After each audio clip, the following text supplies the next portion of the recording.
कृपया ध्यान रखें कि इस चैनल में सभी की सभी जो जानकारी है वो शैक्षिक और सूचनात्मक उद्देश्यों के लिए है। इस यूट्यूब चैनल में प्राप्त किसी भी जानकारी को वित्तीय सलाह, कानूनी सलाह या तो व्यक्तिगत सलाह के रूप में नहीं लिया जाना चाहिए। जय हिंद दोस्तों, आज की इस वीडियो के अंदर हम बिटकॉइन के बारे में बात करेंगे और एक गेमिंग प्रोजेक्ट्स के बारे में बात करेंगे, अल्ट कॉइन के बारे में बात करेंगे और कुछ न्यूज़ अपडेट है उसको कवर करेंगे। तो पहले आज यहाँ पे हम बिटकॉइन को देखें तो बिटकॉइन का प्राइस फिलहाल $63,100 के ऊपर ट्रेड कर रहा है। अब देखिए मार्केट थोड़ा सा यहाँ पर अब बोरिंग सा भी लग रहा है और थोड़ा सा डाउन भी आ रहा है, ऐसा हम कह सकते हैं, क्योंकि बीटीसी का प्राइस यहाँ पे $68,000 तक अगेन गया था, रेजिस्टेंस ट्राई किया, ब्रेक नहीं किया और वहाँ से वापस घूम गया नीचे और $62,000 मतलब अगेन $5,000 मार्केट नीचे आ गया।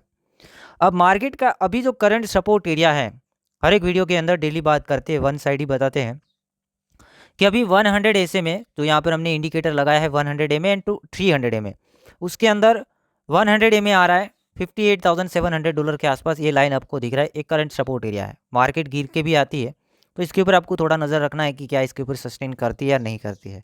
मार्केट जैसी एमए के ऊपर आती है तुरंत कोई एक्शन नहीं लेना है, मतलब कि स्पोर्ट में आप दबा के बाइंग कर सकते हो, उसमें मना नहीं करता हूँ, बट फ्यूचर्स में स्टॉप लॉस के बिना कुछ नहीं करना है, क्योंकि कभी कभी मार्केट वीक मार देता है, मतलब एक बड़ा वीक मार देता है। मार्केट वीक मारता है तो हमारे ट्रेड फंस भी सकते हैं और हम लिक्विडेट भी हो सकते हैं। वीक का मतलब क्या होता है कि भाई मान लीजिए कि मार्केट आ गया $59,000 और अब हमें लगा कि ये सपोर्ट है, तुरंत हम लॉन्ग कर लिए बड़ी लेवरेज के साथ। फिर मार्केट ने क्या किया, लॉन्ग वालों को लिक्विडेट करने के लिए $52,000 तक वीक मार दिया। $7,000 के भी वीक लग जाते, $52,000 तक गया तो सही, और 15 मिनट के अंदर वापस 59 आ गया। तो हुआ क्या, आपने 58 59 के आसपास से लॉन्ग कर लिया था बड़ी लेवरेज के साथ, आप लिक्विडेट हो गए और दूसरा ट्रेड ले भी नहीं पाए, वापस जहाँ थे वहाँ वापस आ गए। काफ़ी बार मार्केट ऐसा कर देते हैं, क्योंकि जैसे मैं बात कर रहा हूँ वैसे मैक्सिमम लोग को मालूम होता ही है कि ये एमए के ऊपर सपोर्ट है। व्हेल को ये पता चल जाती है कि रिटेल क्या सोच रहे हैं, जैसे हम सोच रहे हैं ना सपोर्ट, तो ये लोग वीक मारते हैं तो हम फंस जाते हैं। तो फ्यूचर्स में ध्यान देना है, बाकी स्पोर्ट में आप दबा के ट्राई कर सकते हैं, जो कि अल्ट कॉइन काफ़ी और भी डाउन आ रहे हैं, हम अभी आगे देखने वाले हैं। तो बीटीसी में अभी ये एरिया देखने के चांसेस है, बाकी आगे का एनालिसिस आगे हम बात करेंगे। अभी यहाँ पर चांस ये है, धीरे धीरे यहाँ आ रहे हैं तो देखना, स्टॉप लॉस के बिना काम मत करना। अभी ताज़ा ताज़ा होल्डिंग हुआ है तो मार्केट के अंदर वॉलेटिलिटी ऐसे भी रहने वाली है। आगे अब जो हम गेमिंग की बात करते थे, गेमिंग प्रोजेक्ट्स अर्ली प्रोजेक्ट्स हैं, ऑलरेडी 2 वीडियो पहले बना चुके हैं, मैं थोड़ा सा उसमें बुलिश हूँ और कुछ चांस है कि भाई हम लॉन्च होने से पहले ही उसे खरीद पाए और एक अच्छा प्रॉफिट हो पाए। और खासकर एयर ड्रॉप के लिए इस प्रोजेक्ट्स को हम करते हैं, गेमिंग प्रोजेक्ट्स है और काफ़ी लोगों ने पार्टिसिपेट किया होगा, प्रॉफिट भी बनाएंगे। देखते हैं थोड़ा सा इस प्रोजेक्ट्स को। दोस्तों हम लोग OBS वर्ल्ड का एक एयर ड्रॉप आप लोगों के साथ शेयर कर चुके हैं और फाइनली अब OBS वर्ल्ड ने यहाँ पर जो लोग विन किए हैं उसका लिस्ट यहाँ पे जारी कर दिया है कि एयर ड्रॉप में जो जो लोग पार्टिसिपेट किए थे, तो जो विनर है 50 जितने विनर ऐसे हैं कि उससे ज़्यादा एयर ड्रॉप मिलने वाला है, जो कि आप यहाँ पे चेकआउट कर सकते हैं OBS वर्ल्ड के ट्विटर के अंदर आके। 15 घंटे पहले की ट्वीट है, ये सभी के हैंडल यहाँ पे डाल दिए हैं, आप चेकआउट कर सकते हैं कि ये बड़े प्लेयर्स हैं, मतलब ज़्यादा से ज़्यादा इस प्रोजेक्ट को सपोर्ट किया हो, ट्वीट के अंदर लाइक किया हो, रीट्वीट किया हो, शेयर किया हो, ऐसे कुछ 50 जितने लिस्ट पहले शेयर किया है, जो कि और भी लोगों को मिलेगा जिन जिन लोगों ने एयर ड्रॉप के अंदर पार्टिसिपेट किया है, उससे भी OBS टोकन मिलेगा। बट कब, जब इसका टोकन जनरेशन इवेंट आएगा। अभी तक यहाँ पे अनाउंसमेंट आएगा अपकमिंग टाइम के अंदर, अभी तक इसका टोकन नहीं आया है, आने वाले टाइम के अंदर इसका टोकन देखने को मिलेगा, उन टाइम के अंदर आप लोगों को एयर ड्रॉप मिलेगा। ठीक है, अब यहाँ पे आगे क्या, आगे यहाँ पर मैं बात करूँगा तो OBS जो है वो मेटावर्स का यहाँ पे प्रोजेक्ट है। OBS मेटावर्स के अंदर काम करता है, उसी के साथ साथ Web3 के अंदर काम करता है और इसका गेम भी है, कार वाला गेम है, जो कि इसका एप्लीकेशन प्ले स्टोर के अंदर भी मौजूद है और मुझे लगता है तब तक इसका यूज़ केस आने वाले टाइम के अंदर काफ़ी हद तक बढ़ेगा। इसके मैं जो लिंक्स है आपको डिस्क्रिप्शन बॉक्स में दे रहा हूँ, इसका गेम आप चेकआउट कर सकते हैं, गेम को खेल सकते हैं, क्योंकि मुझे ऐसा लगता है कि आप लोग अगर गेम भी खेलेंगे तो भी ये लोग एक्स्ट्रा कुछ एयर ड्रॉप दे सकते हैं, क्योंकि गेम खेलेंगे तो आप एक अर्ली यूज़र बने।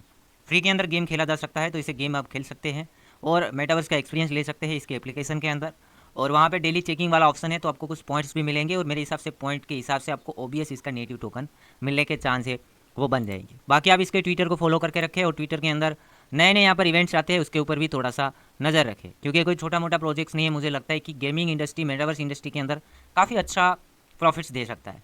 बाकी यहाँ पर इसने ये भी बताया है कि आने वाले टाइम के अंदर इसका जो लिस्टिंग अनाउंसमेंट होगा कुछ मेगा एक्सचेंज के अंदर अनाउंसमेंट होगा। टोकन के बारे में थोड़ी बात कर देता हूँ कि OBSW टोकनोमिक्स क्या है, क्योंकि इसका टोकनोमिक्स जानना बहुत ज़रूरी है। टोकनोमिक्स की बात करेंगे तो यहाँ पर इन लोगों का प्लानिंग है तकरीबन ये लोग सप्लाई यहाँ पे बनाएंगे 5 बिलियन टोकन, उनमें से 7% सप्लाई सीड राउंड के अंदर जाएगा, जो कि प्राइवेट सेलिंग वगैरह होगा।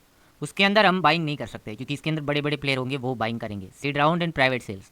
लॉन्च पेड के अंदर हमारी बारी आ सकती है, 5% सप्लाई लॉन्च पेड के अंदर जाएंगे। स्टेकिंग के अंदर 17%, इकोसिस्टम फंड्स के लिए 35%, मार्केटिंग के लिए 10% ये लोग यूज़ करेंगे, टीम के लिए 10% और एडवाइजर के लिए 2% यूज़ करेंगे। अब यहाँ पर seed round, private selling, launch paid वगैरह मिला के प्राइस यहाँ पर इसने ये दिया है कि भाई ये प्राइस के अंदर सेल आउट होगा 0.003, 0.004 एंड 0.005। बट जो लोग जितना भी टोकन बाइंग कर ले, स्टार्टिंग के दौर के ऊपर जो ये सप्लाई 20-25% बिकने जा रही है, उनमें से स्टार्टिंग में सीड राउंड वालों को ओनली 7% ही मिलेगा। जब टोकन जनरेशन इवेंट आएगा, 100% मतलब $100 का उसने खरीदा तो उसे $60 के टोकन ही स्टार्टिंग में मिलेंगे, फिर उसे धीरे धीरे करके मिलेंगे। इसका कंप्लीटली आप टोकनोमिक्स देख सकते हैं, क्योंकि स्टार्टिंग में ज़्यादा सप्लाई लोगों को नहीं दिया जा रहा है। टोकन जनरेशन इवेंट के टाइम पे मैक्सिमम 10% सप्लाई ही दी जाएगी, चाहे प्राइवेट सेलिंग में किसी ने पार्टिसिपेट किया हो, चाहे लॉन्च पेड के अंदर, ताकि इसका प्राइस है वो स्टेबल रहे। ठीक है, हम यहाँ पे एयर ड्रॉप के लिए काम करते हैं और अगर मौका मिल गया तो लॉन्च पेड के अंदर भी ट्राई करेंगे। अगर मौका मिला तो मैं इसके बारे में आगे आपको बताने की कोशिश करूँगा। अभी आप इसका वाइट पेपर देखेगा, गेम देखेगा, बाकी गेम को खेलेगा, अच्छा प्रॉफिट हो सकता है। क्योंकि मेगा एक्सचेंज मतलब KuCoin एंड बाइबिट के अंदर मुझे चांस लगते हैं कि ये लिस्ट हो सकता है, क्योंकि अभी आप इसका ट्विटर चेक कीजिए, काफ़ी अच्छी खासी पार्टनरशिप वगैरह भी कर रहा है। दोस्तों, अभी ब्लैक रॉक मतलब कि दुनिया का दिग्गज एसेट मैनेजमेंट करता कंपनी, जो कि $10 ट्रिलियन के आसपास एसेट मैनेजमेंट करता है, एंड फिडेलिटी सेकंड नंबर का बड़ा एसेट मैनेजमेंट करता कंपनी दुनिया का, $4 से $5 ट्रिलियन के आसपास एसेट मैनेज करता है। दोनों के ETF ऑलरेडी अप्रूव हो चुके हैं और अभी totally black rock and Fidelity 4,28,108 BTC hold कर रहे हैं। मतलब उसका वर्थ निकलता है $27 बिलियन।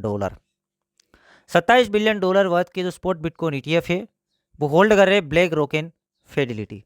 अपने आप में बड़ी बात है कि ये बड़े जो प्लेयर हैं अभी भी यहाँ पर बिटकॉइन को होल्ड कर रहे हैं और ये जैसा चाहे वैसा गेम खेल सकते हैं। जैसे मैंने बात की ना कि मार्केट को वो पैनिक में थोड़ा सेल करे, $58,000 सपोर्ट देख रहे, बट वो मार्केट को $52,000 तक लिया जाए और फिर लोग जैसे बेरिश बने और वो वापस बाइंग कर ले, लोगों को सेल करवा के वो वापस घुस जाए, ऐसा भी ये लोग कर सकते हैं। क्योंकि कुछ ही लोग हैं उसके पास ज़्यादा BTC है, जैसे ब्लैक रॉक एंड फिडेलिटी हो गया, उसके बाद माइक्रो स्ट्रेटेजी अकेले के पास 2 लाख बिटकॉइन है, ग्रे स्केल के पास 3 लाख बिटकॉइन है। तो देखिए 5 जितने बड़े बड़े प्लेयर्स मिलके 12-13 लाख BTC होल्ड करते हैं, तो वो जैसा चाहे वैसा मार्केट के अंदर कर सकते हैं। तो हमें नज़र रखना है, बाकी लॉन्ग टर्म प्लेयर्स को डरने वाली कोई बात नहीं है, लॉन्ग टर्म में मार्केट अच्छा रहेगा। नेक्स्ट यहाँ पर हम बात करें तो EU के पार्लियामेंट ने अब एंटी मनी लॉन्ड्रिंग का जो रूल्स है उसको अडॉप्ट किया है। जैसे क्रिप्टो के अंदर PMLA, जैसे हमारे इंडिया के अंदर रूल लागू हुआ खासकर एक्सचेंजों के लिए कि भाई कोई एक्सचेंज के अंदर मनी लॉन्ड्रिंग वगैरह करता है तो उसका जान हमें देना पड़ेगा, मतलब कि उसका डिटेल हमें प्रोवाइड करना पड़ेगा कि ये गलत तरीके से फंड्स इधर उधर हो रहा है। तो उसी तरीके से EU पार्लियामेंट के अंदर भी एंटी मनी लॉन्ड्रिंग का रूल्स है वो अब एडॉप्ट हुआ है। अब धीरे धीरे देखिए दूसरी कंट्रियाँ क्या करें, जैसे इंडिया ने किया उसी तरीके से ये जो एंटी मनी लॉन्ड्रिंग के रूल्स है खासकर क्रिप्टो करेंसी के लिए अडॉप्ट कर रहे हैं। और प्रॉब्लम एक्सचेंज को भी आएगा और जो लोग गलत कर रहे हैं उसके साथ भी प्रॉब्लम आ सकता है। मतलब क्रिप्टो फार्म को अब यूजर्स का KYC भी लेना पड़ेगा, उसका डाटा भी रखना पड़ेगा, उल्टा सीधा किया तो उसका डाटा गवर्नमेंट को भी देना पड़ेगा और फिर उसके ऊपर एक्शन होगा। और अगर एक्सचेंज ही KYC वगैरह नहीं रखेगा तो फिर गवर्नमेंट उसको ही प्रेशर दे देगी। और अगर कोई यूज़र्स गलत कर रहा है और एक्सचेंज गवर्नमेंट को डिटेल्स प्रोवाइड करेगा तो उस यूज़र्स के साथ भी प्रॉब्लम हो सकता है। तो देखते हैं आगे, धीरे धीरे रेगुलेशन आगे बढ़ रहा है। वैसे आप देखेंगे जितना ज़्यादा रेगुलेशन आएगा उतना ज़्यादा मार्केट स्टेबल होने की कोशिश होगी, फिर पंपिंग डंपिंग कम देखने को मिलेंगे क्योंकि मालूम पड़ जाएगा कि पंपिंग डंपिंग कौन कर रहा है। और बड़े लोग ऐसा फिर काम नहीं करेंगे क्योंकि बड़े लोग नहीं चाहते कि हमारा डिटेल्स गवर्नमेंट के पास जाए। छोटे लोगों की बात नहीं है, हमें तो क्या फ़र्क पड़ेगा, हम तो छोटे मोटे अमाउंट से ट्रेडिंग करते हैं। बट बड़े प्लेस एलोन मस्क जैसे, माइक्रो स्ट्रेटजी जैसे कंपनियां जो ट्रेडिंग करते हैं वो डिटेल्स गवर्नमेंट को देना नहीं चाहेंगे। दोस्तों, आज के दिन अगेन बड़े प्रोजेक्टों के अंदर 15% से लेके 20% के आसपास करेक्शन देखने को मिल रहा है। मिनिमम 10% तो यूं ही बड़े से बड़े प्रोजेक्ट के अंदर, जैसे यहाँ पर आप GK की बात करेंगे बिगेस्ट प्रोजेक्ट से, उसके बाद आप सेफ की बात करेंगे बड़ा प्रोजेक्ट से, उसके बाद हम यहाँ पे नज़र मारेंगे तो बड़े बड़े जो प्रोजेक्ट्स हैं वो मिनिमम 10% से लेके 20% तक डाउन आए हैं। और मीम कॉइन की बात करेंगे तो 20% प्लस डाउन आया है। उनमें कोई प्रोजेक्ट ऐसा भी होगा कि वो 50% भी डाउन चला गया हो। तो अगेन यहाँ पे आल्ट कॉइन के अंदर डाउनफॉल हमें देखने को मिला, जो कि हम बात किए थे ना कि कि भाई कुछ इमरजेंसी फंड बचा के रखे और पहले से ऑर्डर को फिट कर दे जो आपके फेवरेट क्रिप्टो करेंसी है। तो मे भी आपके ऑर्डर से धीरे धीरे हिट हो रहे होंगे और आपका पोर्टफोलियो क्रिएट किया जा रहा होगा। तो आपको धीरे धीरे पोर्टफोलियो क्रिएट करना है, और डाउन जाएगा तो और धीरे धीरे पोर्टफोलियो क्रिएट करना है, क्योंकि जो हम वेट कर रहे थे वो आखिरकार मौका मिल रहा है। 10 दिन पहले एक डंप आया, अगेन आज के दिन डंप देखने को मिल रहा है। आप देखिए मेरल प्रोजेक्ट्स भी बड़ा है, देखिए कितना डाउन आ गया, कितना एक ही वीक के अंदर। प्रीवियस वीक $1.5 के आसपास ट्रेड करता था, आज की तारीख में आधा हो चुका है। आधा मतलब 50% से ज़्यादा गिर गया है। तो ऐसे प्रोजेक्टों के अंदर, बड़े बड़े प्रोजेक्टों के अंदर आप थोड़ा फोकस कर सकते हैं। जो कि मैं एक ही बात कहना चाहूँगा कि DCA का टाइमिंग है, डॉलर कोस्ट एवरेज कीजिएगा, पार्ट में बाइंग कर सकते हैं। अल्टकॉइन जो लोग इंतज़ार कर रहे थे ना, अब आज टाइम मेरे हिसाब से आया है। बाकी मेरा कोई फाइनेंशियल एडवाइस नहीं है, और मैं यहाँ पे एजुकेट करने की कोशिश करता रहता हूँ जितना मुझे पता है। जो मुझे मन में आता है वो मैं बताता हूँ, बाकी आपको आपके हिसाब से काम करना है। मैं यहाँ पर एक्सपीरियंस एंड हिस्ट्री को शेयर करता रहता हूँ। बाकी क्रिप्टो रिस्की है, काफ़ी हद तक रिस्की है, बहुत ज़्यादा रिस्की है, आपके कैपिटल को खाली भी कर सकता है। तो वही अमाउंट का यहाँ पे यूज़ करना, जो अगर खाली भी हो जाए तो कोई फ़र्क नहीं पड़ना चाहिए।